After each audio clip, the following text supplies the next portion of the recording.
Richard, bonjour. Salut Jean-Pierre. Bon, je suis très heureux de te retrouver. Ah ben moi aussi, écoute, hein, voilà.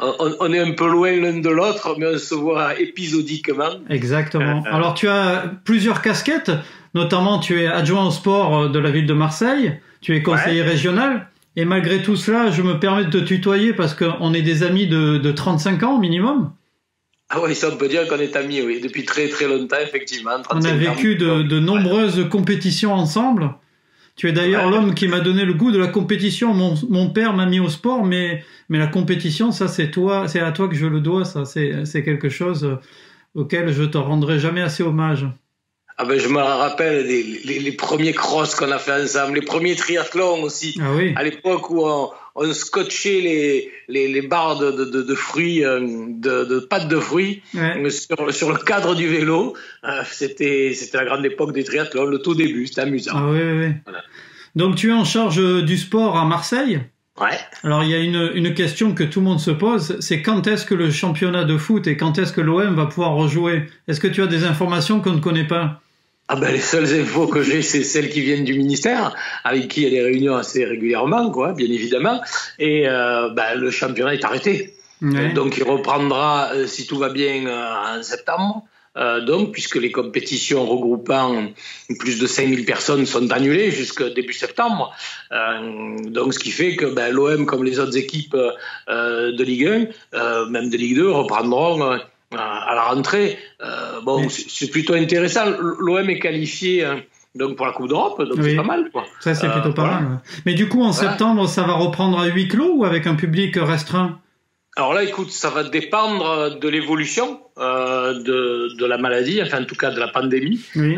et du nombre de personnes qui seront infectées ou pas, du nombre de personnes en réa. Enfin bref, on connaît toute l'histoire, on l'entend toute la journée. Donc ça va dépendre de tout ça. Je crois que ce qu'il y a d'un peu interrogatif, voire pour certains d'anxiogène, c'est qu'effectivement on ne peut pas avoir des réponses affirmatives et que les choses sont évolutives en fonction de la situation.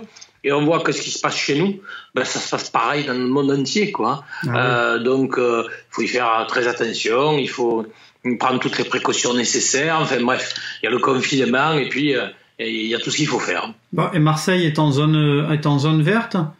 Pour l'instant, c'est orange. C'est orange, c'est ça, mais Orange. c'est orange plutôt vert. Franchement, pour l'instant, je me prononcerai pas. On espère tous que d'ici le 11, ça soit en vert. Mais bon, c'est toujours pareil, quoi. Il y a les chiffres globaux, puis après, il y a des endroits bien spécifiques où les choses peuvent être plus problématiques qu'ailleurs. Bien sûr. Voilà. Pour l'instant, écoute, nous, dans la région, il y a eu par rapport au nombre de la population que nous sommes, hein, bien évidemment, il y a toujours trop de cas, mais dans la région, il y en a eu peu par rapport à la population que nous sommes, quoi. Oui, d'ailleurs, j'ai été étonné que Marseille soit orange, puisqu'il y a eu très peu de décès, contrairement à l'est de la France, et qu'il y a une capacité d'accueil, notamment avec le CHU de la Timone, qui est assez grande. Et ça joue dans les 3 critères d'obtention de la couleur. Oui, mais n'oublions pas que c'est à l'échelle départementale. Pour l'instant, c'est à l'échelle régionale même. Voilà. Dans la région, il y a Nice, Toulon, Marseille, hein, qui sont les 3 capitales départementales. Je laisse de côté le Vaucluse, les Alpes de Haute-Provence et les Hautes-Alpes, qui sont beaucoup moins touchées, hein, bien évidemment. Mais bon, les chiffres peuvent faire évoluer d'un côté ou de l'autre. On verra bientôt quand ça sera à l'échelle départementale, ce qui sera exactement sur l'échelle départementale. Alors on va parler un peu de l'avenir, tout en restant dans le sport. Marseille avait créé une belle dynamique, notamment avec le Tour de France, et puis plein d'autres événements. Là, il y a pas mal de choses qui ont été annulées, qui vont être reportées certainement. Je pense au marathon ou d'autres événements. Est-ce que tu penses que ça va être long à relancer cette machine de dynamique sportive ou que les choses vont reprendre comme elles auraient dû en septembre, octobre? Tu as raison de dire qu'on avait créé une belle dynamique avec aussi la capitale européenne du sport, bref, plein de trucs, quoi. Et aujourd'hui, c'est pour certains stop and go, pour d'autres c'est stop et on verra plus tard, quoi. Hein. Quelques exemples, le Running Marseille dont tu faisais référence, décalé en novembre. Le triathlon de Marseille, lui, cette année annulé, il y aura celui de l'année prochaine, en espérant que tout aille bien d'ici là. Un autre événement emblématique, le concours de boules mondial, la Marseillaise à pétanque, reporté à fin août, début septembre. Bref, un certain nombre d'événements comme ça qui sont tous reportés, voire annulés. Alors, tu as aussi le défi Monte Cristo, natation, qui était prévu, lui, il avait repositionné fin août. Je pense qu'il va falloir le décaler, puisqu'il y a quand même plus de 5000 participants, là aussi. Donc, ce qui fait que tous ces événements, pour certains, ceux qui sont décalés, vont se retrouver entre septembre, octobre et novembre. Les sportifs vont avoir de quoi nager, pédaler, courir, taper dans les ballons, jouer au basket, faire tout ce qu'il y a à faire. Tous les jours, toute la journée, 24 heures sur 24, les mois de septembre, octobre et novembre vont être très riches en événements et en manifestations sportives auxquelles participer, quoi, voilà. C'est clair qu'il va y avoir de quoi rattraper, mais c'est pas si simple. Je le vois ici à Paris, par exemple, toutes les épreuves qui ont été reportées en septembre-octobre viennent en concurrence avec celles qui avaient lieu en octobre. Bien sûr, il y a déjà des choses qui existaient, il n'y a pas que le sport. Mais oui. Dans une ville, il y a ce qui occupe l'espace public, et il y a des événements sportifs, mais aussi des événements culturels qui occupent l'espace public. Par exemple, je pense à ça, en septembre, il y a tout le temps la fête du vent, qui est un événement qui regroupe beaucoup de personnes, et plusieurs milliers de personnes d'ailleurs, et qui est un événement qui est destiné à valoriser les cerfs-volants, entre autres. C'est un très bel événement, mais qui, là, va se trouver en concurrence avec d'autres événements importants au niveau sportif. Donc, il faut harmoniser les calendriers nationaux, les calendriers internationaux, il faut organiser les événements locaux, et puis aussi, comme je disais, faire la synthèse entre la culture, l'animation, le sport, enfin bref, tout ce qui se passe, quoi. Et les événements économiques. Il y a même à Marseille le congrès mondial de la nature qui a été repoussé, qui devait se faire en juin, qui a été repoussé en janvier l'année prochaine. Donc voilà, ce qui fait beaucoup d'événements repoussés. On verra ce qui peut se passer, en espérant tous, comme tout le monde, que les choses puissent se réaliser et que cette maladie s'arrête, quoi. Oui, c'est clair que là, on a vécu quelque chose d'inédit dans l'histoire de l'humanité. Et jamais, même pendant les 2 guerres mondiales, il y a eu de situations similaires, avec cette pandémie qui était mondiale, et puis dans certains pays, je pense que même les États-Unis notamment, qui se veut être le plus grand pays du monde, risquent de très mal encaisser ce choc. Nous, finalement, en France, on s'en tire plutôt bien. Alors, je crois qu'il y a plusieurs lectures. Il y a une lecture sur le plan de la santé, une lecture sanitaire. Effectivement, encaisser le choc, qu'il y ait le moins de morts possible, qu'il y ait le moins de gens avec des séquelles aussi. Ça, on n'en parle pas beaucoup, mais là aussi, quoi. Et qu'il y ait le plus de gens guéris, bien sûr, et qu'il y ait le moins de gens infectés. Ça, c'est le côté sanitaire. Après, il y a le côté économique. Le volet économique, lui, je suis pas certain qu'on s'en remette toute la planète, pas que nous, la France. Je pense qu'il peut y avoir de gros soucis par la suite, donc, et des difficultés importantes. Je crois que là aussi, ça nous a amené, il y a toujours un revers de la médaille, ça nous a amené une lecture un peu différente de notre vision du monde, et donc une lecture un peu différente aussi de notre propres aspirations, et également de notre manière d'être dans l'existence tous les jours, auprès de nos familles, auprès de nos amis, auprès des gens avec qui on travaille, auprès des relations qu'on a. Comment est-ce qu'on va sortir de là et gérer ça? Il y a ceux qui se posent des questions, il y a ceux qui pensent que tout sera toujours comme avant, et il y a ceux qui pensent que tout ne sera jamais comme avant, puis il y a ceux qui se disent que peut-être les choses vont évoluer et que c'est à chacun de les faire évoluer. Et toi, justement, à titre personnel, tu as confiance en l'être humain? Tu penses qu'on peut tirer des conclusions de tout ça et qu'on va être assez intelligent pour changer des choses? À titre perso, j'ai toujours tendance à voir le verre aux 3/4 plein et jamais à moitié vide, bien évidemment. Après, je crois là aussi, il y a plusieurs niveaux, j'ai envie de dire géographiques.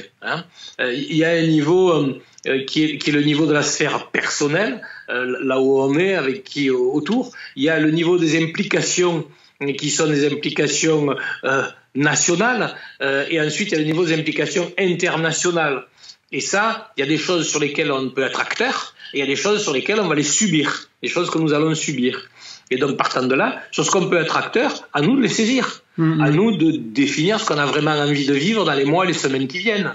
C'est ça. Chacun ayant la possibilité de se donner les moyens de réussir cette partie-là de sa vie. moi je crois qu'il peut y avoir une envie d'évolution. Il y a ceux qui peuvent le mettre en route, il y a ceux qui préféreront attendre pour le mettre en route, mais il y a des choses qu'on peut mettre en place tout seul. Pour prendre une problématique qui m'intéresse aussi, celle de l'environnement. Aujourd'hui, on s'aperçoit que parce que l'économie mondiale a été à l'arrêt, je disais l'autre jour un article sur la couche d'ozone en Antarctique, c'est reformé, le trou dans la couche d'ozone n'y est plus. On s'aperçoit quand même que là, c'est un énorme progrès du point de vue environnement, bien évidemment. Donc ça veut dire qu'on a tous dans notre main une manière de pouvoir consommer différemment, donc d'exister différemment, donc de renvoyer sur notre environnement, entre autres la nature, de renvoyer sur notre environnement des choses positives ou négatives. Exemple très concret, est-ce qu'on va continuer à prendre la bagnole tous les jours, ou est-ce qu'on pourra se dire aussi que pour faire un certain nombre de trajets, le train, c'est pas plus mal? Est-ce qu'on va continuer à avoir des liaisons aériennes internes à la France pour une grande partie qui sont obsolètes, grâce au TGV, bien évidemment, qui est sur un territoire. Je ne parle pas des transversales, mais au moins les centralités au niveau de Paris, le TGV. Est-ce que c'est pas plus simple de prendre le train? Mais ça veut dire aussi qu'il faut que l'offre, elle soit adaptée, parce que l'homme étant ce qu'il est, aujourd'hui, le consommateur étant ce qu'il est, il a tendance à se dire, comme il a un grand choix, pourquoi faire le choix du meilleur du point de vue de l'environnement et pas forcément du meilleur du point de vue individuel ou du point de vue économique? Ouais, c'est ça, ouais. On le voit aussi même avec le télétravail qui finalement fonctionne plutôt bien et qui va interroger sur le fait de prendre sa voiture pour aller travailler. Peut-être que plusieurs fois par semaine, les gens vont rester à la maison et si ça fonctionne bien, ça peut préfigurer ce qu'il peut y avoir pour demain. On le voit aussi avec les circuits courts, notamment pour les légumes et tout ça, en fait, qui étaient des fantasmes d'écologistes. Et puis là, on le touche du doigt. On est en plein dedans. Le vélo va aider beaucoup dans le déconfinement. À partir du 11 mai, on préconise aux gens d'aller travailler en vélo plutôt que de prendre les transports en commun. Bien sûr, bien sûr. Parce que les métros... Les trois exemples que tu prends sont effectivement des exemples les plus parlants et ceux sur lesquels on peut individuellement agir le plus vite, bien évidemment. Après, il faut qu'ils soient accompagnés de mesures incitatives, mais aussi de mesures contraignantes. Parce que s'il n'y a pas les deux, ça ne marchera pas. Il y aura toujours la facilité. Qu'est-ce que tu appelles une mesure contraignante? Par exemple, quand tu dis qu'on peut prendre le vélo, d'accord? On peut prendre le vélo. Tout le monde peut prendre un vélo, à condition, à un moment donné, qu'on y trouve plus son compte que de prendre les transports en commun. Là où les transports en commun sont très bien organisés, ce qui est essentiellement Paris, ça peut effectivement s'envisager à condition qu'il y ait, par exemple, une restriction sur le nombre de personnes dans les rames, par exemple. C'est une idée, voilà. À condition que les employeurs jouent le jeu avec une plage plus large d'horaires de travail, à condition que le télétravail soit, lui, incité, accompagné. Voilà, c'est tous ces éléments-là qui font qu'il doit y avoir à la fois, pour prendre un langage un peu courant, la carotte et le bâton, pour être clair.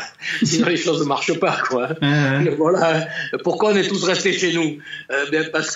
Pas tellement parce qu'on avait peur des 135 €, parce qu'on avait plus peur d'attraper, le virus que de se prendre une contravention, voilà. Et il faudra être attentif dans les semaines qui viennent après le déconfinement.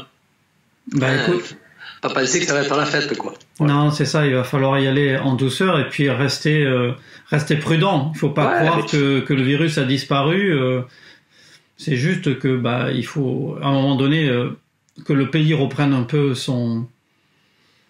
qu'il sorte de sa léthargie et qu'on se remette un peu à travailler, les enfants un peu à l'école et tout ça, parce que là déjà tout le monde a joué le jeu dans sa majorité pendant 2 mois, mais on pourrait pas rester pendant 1 an comme ça. Donc là. Ou alors ça voudrait dire que on revoit totalement. Oui, notre mode de fonctionnement. L'existence mondiale, voilà. Ce qui aujourd'hui me paraît un peu compliqué et difficile à mettre en œuvre. Voilà. Même s'il y a des morceaux, encore une fois, qui sont souhaitables à revoir. Bon, ben Richard, merci beaucoup. C'est toujours un plaisir d'échanger avec toi. Ben moi aussi, toujours un plaisir. Moi, je me languis surtout de recourir avec toi. Ben, pour l'instant, je cours tout seul, écoute, dans la colline, puisque j'ai la chance d'habiter dans la colline. Donc, je cours une fois par semaine. Une autre fois, je fais du vélo ici dans mon jardin, donc l'entraîneur, bien évidemment.